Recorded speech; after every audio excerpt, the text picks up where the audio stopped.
மயிலாடுதுறையை அடுத்த நீடூரில் பிரசித்தி பெற்ற புனித சூசையப்பர் ஆலய 75ஆம் ஆண்டு திருவிழா கொடியேற்றத்துடன் தொடங்கி நடைபெற்று வருகிறது.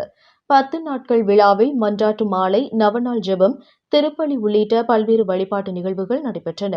விழாவின் முக்கிய நிகழ்வான சிறப்பு திருப்பலி மற்றும் திருத்தேர் பவனி நடைபெற்றது. மயிலாடுதுறை மறைவட்ட அதிபர் பேரருள் திரு தார்சிஸ்ராஜ் அடிகளார் தலைமையில் நடைபெற்ற திருப்பலியில் உலக அமைதிக்காகவும், இயற்கை சீற்றங்களிலிருந்து மக்கள் பாதுகாக்கப்படவும், விவசாயம் செழிக்கவும், சமத்துவம், சகோதரத்துவம் நிலைத்திடவும் வேண்டி சிறப்பு பிரார்த்தனை வழிபாடுகள் நடைபெற்றன. தொடர்ந்து புனித சூசையப்பர் திருவுருவம் தாங்கிய அலங்கார தேர்பவனி நடைபெற்றது. ஆலய வளாகத்தில் இன்னிசை முழங்க வான வேடிக்கையுடன் தொடங்கிய தேர்பவனி முக்கிய வீதிகள் வழியாக மீண்டும் ஆலயத்தை வந்தடைந்தது. திருப்பலி மற்றும் தேர்பவனி நிகழ்வுகளில் பங்கு மக்கள் உள்ளிட்ட ஏராளமானோர் கலந்து கொண்டனர்.